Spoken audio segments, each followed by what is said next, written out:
দে দে।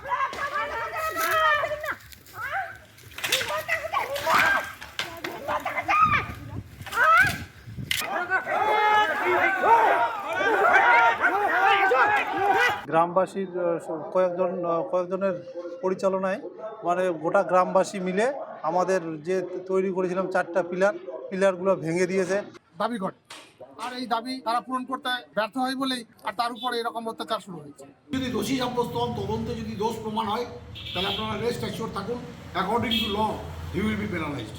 দাবি মতো কাটমানি না মেলায় আবাস যোজনায় নির্মীয়মান বাড়ি রাতের অন্ধকারে ভাঙচুর করার অভিযোগ উঠল দুষ্কৃতীদের বিরুদ্ধে।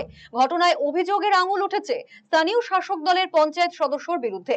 গোটা ঘটনাকে ঘিরে চাঞ্চল্য মালদার বামুনগোলা ব্লকের গোবিন্দপুর মহেশপুর গ্রাম পঞ্চায়েতের হরিপুর এলাকার বাসিন্দা সুদেব রায় আবাস যোজনার প্রথম কিস্তির টাকা পাওয়ার পরই বাড়ি নির্মাণ শুরু করেন, কিন্তু সেই কাজে পঞ্চায়েতের তৃণমূল সদস্য গণেশ রায় বাধা দেয় বলে অভিযোগ। এমনকি 20,000 টাকাও দাবি করা হয়। দাবি মতো টাকা না পাওয়াতেই পঞ্চায়েত সদস্যের অনুগামীরা সোমবার রাতের অন্ধকারে উপভোক্তার নির্মীয়মান বাড়িতে ভাঙচুর চালিয়েছে বলে অভিযোগ। এই ঘটনায় পঞ্চায়েত সদস্য ও তার অনুগামীদের বিরুদ্ধে বামুনগোলা থানায় লিখিত অভিযোগ দায়ের করেছেন সুদেব রায়। রাত 10টা নাগাদ গ্রামবাসীর কয়েকজনের পরিচালনায় মানে গোটা গ্রামবাসী মিলে আমাদের যে তৈরি করেছিলাম 4টা পিলারগুলো ভেঙে দিয়েছে এবং ঢেল ইট পাটকেল মেরে আমাদের বাড়ির যে টাল ছিল, তারপরে টিনের ঘর ছিল, সেগুলোও ভেঙে দিয়েছে এবং আমাদের প্রাণে মারার জন্যে তাড়া করেছিল।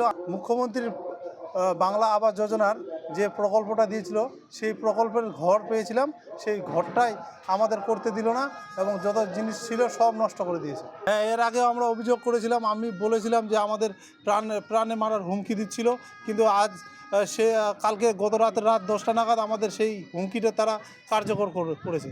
গণেশ রায় পঞ্চায়েত তার নেতৃত্বে সে আমাদের কাছে 20,000 টাকা দাবি করেছিল এবং সেই টাকাটা আমরা দিতে অস্বীকার করাই সে বলেছিল খেলা দেখতে পাবি। আজকে আমরা বামনগোলা থানায় আইসির কাছে অভিযোগ করেছি।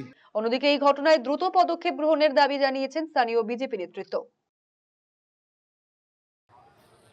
একটা 1,20,000 টাকার স্কিমে একজন মেম্বার যদি 20,000 টাকা নেয়, তাহলে কোন টাকা দিয়ে সে ঘর করবে?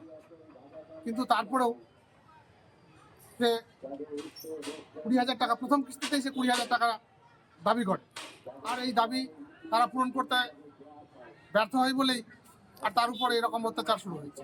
দেখুন, এই বিষয়ে প্রশাসনের দ্বারস্থ তো হতেই হবে, তারপরেও দেখতে হবে প্রশাসন কোনো ব্যবস্থা নিচ্ছে কিনা। যদিও তৃণমূল নেতৃত্বের তরফে জানানো হয়েছে অভিযোগ দায়েরের পরে পুলিশের পক্ষ থেকে তদন্ত শুরু হয়েছে। পাশাপাশি ওই সদস্যের বিরুদ্ধে ওঠা অভিযোগ দলগতভাবে খতিয়ে দেখা হবে বলে জানানো হয়েছে তৃণমূল নেতৃত্বের তরফে। অভিযোগ যখন হয়েছে, কনসার্ন অফিসার্সরা সেই ব্লকের তদন্ত করছে। তদন্তে যদি দোষী সাব্যস্ত হন, তিনি যত বড় পদেই থাকুন না কেন, তৃণমূল কংগ্রেস জিরো টলারেন্সে, করাপশনের সাথে জিরো টলারেন্সে কাজ করে। কাজেই তিনি যদি দোষী সাব্যস্ত হন, তদন্তে যদি দোষ প্রমাণ হয়, তাহলে আপনারা রেস্ট অ্যাসিওর থাকুন, according to law he will be penalised. RCTV সংবাদ, মালদা। আপনি কি দীর্ঘদিন থেকে পেটের বিভিন্ন সমস্যায় ভুগছেন, গ্যাসের সমস্যায় ভুগছেন? তাহলে আপনার জন্য সুখবর। এখন থেকে প্রতি মাসের নির্দিষ্ট দিনে দিশারি হেলথ কেয়ার রায়গঞ্জ শাখায় নিয়মিত বসছেন হায়দ্রাবাদ থেকে আগত বিশিষ্ট গ্যাস্ট্রোএন্টারোলজিস্ট ডক্টর রবি কিরণ পেরুমাল্লা। ডাক্তার রবি কিরণ পেরুমাল্লাকে দেখাতে আজই যোগাযোগ করুন দিশারি হেলথ কেয়ার উকিলপাড়া রায়গঞ্জ শাখায়। যোগাযোগ করুন 7477785509, 7477785512 এই নম্বরে।